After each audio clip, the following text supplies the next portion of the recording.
ऋषि मुनियों की पावन धरती, देश धर्म का नाता है। कहते सारे लोग यही हैं, गो हमारी माता है। जाग उठो ओ भारतवासी, जाग उठो ओ भारतवासी, गो पर छुरियां चलती हैं। बंद करो गो माँ की हत्या, सारी जनता कहती है। बंद करो गो माँ की हत्या, सारी जनता कहती है।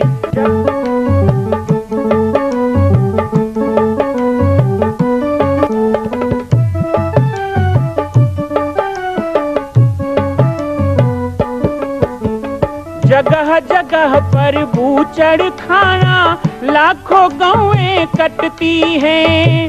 किसे सुनाए व्यथा हमारी, नैना नीर बहाती हैं। रक्षा करना गौ माता की, रक्षा करना गौ माता की, गीता ज्ञान सिखाती है। बंद करो गो माँ की हत्या, सारी जनता कहती है। बंद करो गो माँ की हत्या, सारी जनता कहती है।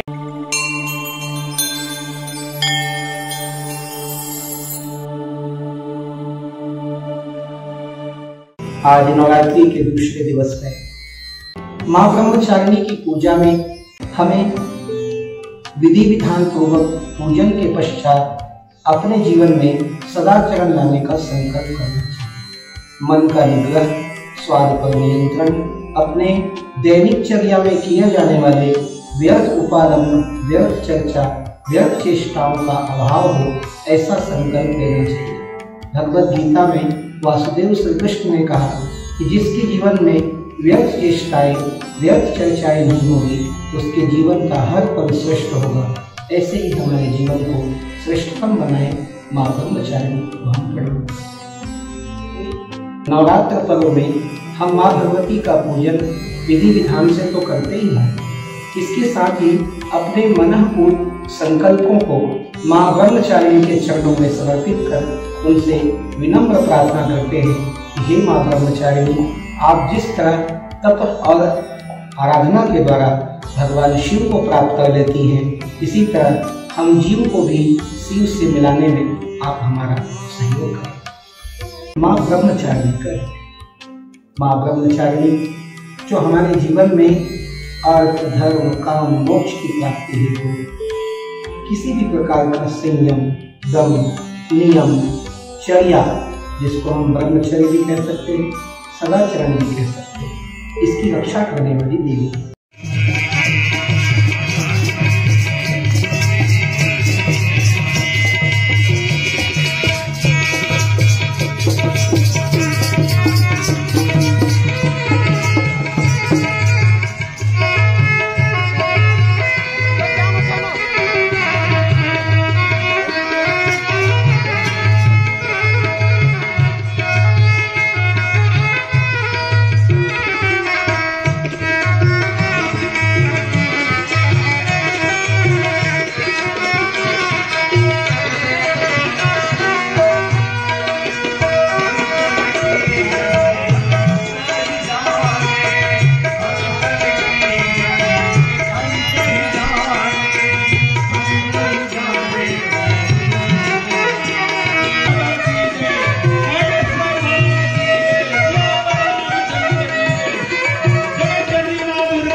कोई बनो तेरे भाग तेरी अच्छी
सद्गुरुदेव भगवान की जय।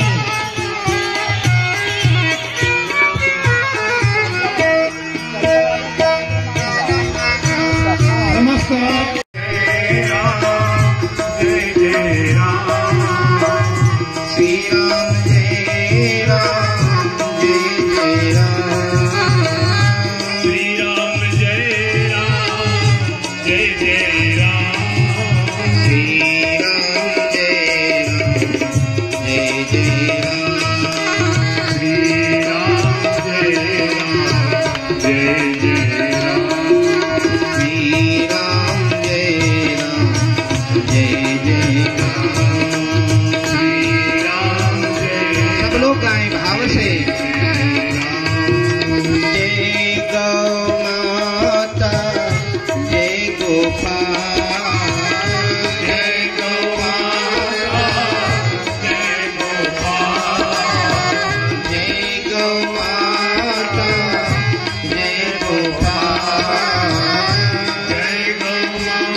पावन कृपा से और मां भगवती जगत नवरात्रि के इस पावन पर्व में 2 दिवसीय सत्संग का अवसर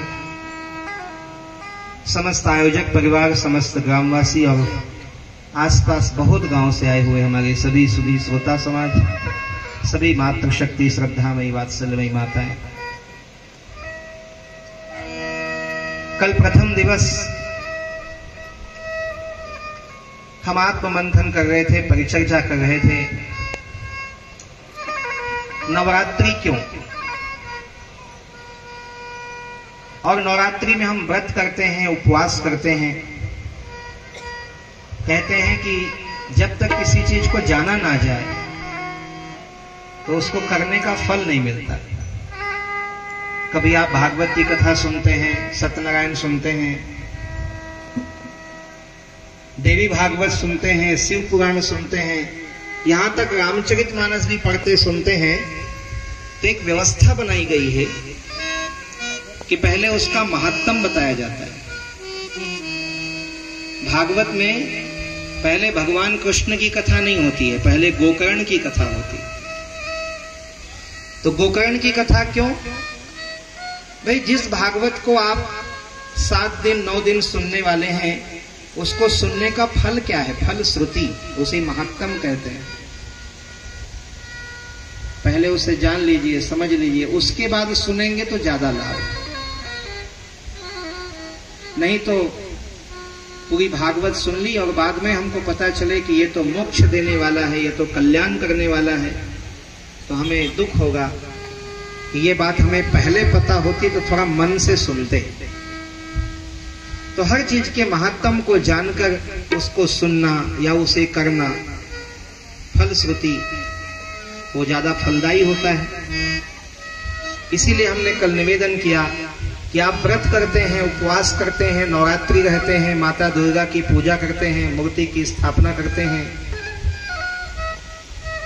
लेकिन पहले उसकी फलश्रुति को जान लें, उसके बाद यदि करें तो कई गुना आपको लाभ में मिलेगा, उसका महत्व भी आप समझ पाएंगे।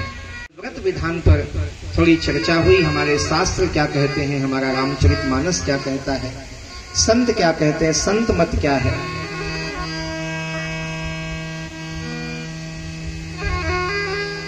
मां भगवती के पावन नवरात्रि के अवसर पर यहाँ पर आयोजन है।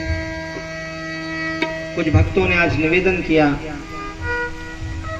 कि माता दुर्गा के नवरात्रि या नौ दुर्गा या नौ कन्या, ये नौ शब्द क्या है, इस पर थोड़ी चर्चा करें। अपनी वाणी को पवित्र करने के लिए और नवरात्रि के इस पावन पर्व में जो अवसर मिला है उसे सार्थक बनाने के लिए आज थोड़ी सी चर्चा इस पर पहले करेंगे। माँ भगवती के वो कौन से नौ रूप हैं। वैसे तो हम प्रतिदिन नाम जान ही रहे हैं।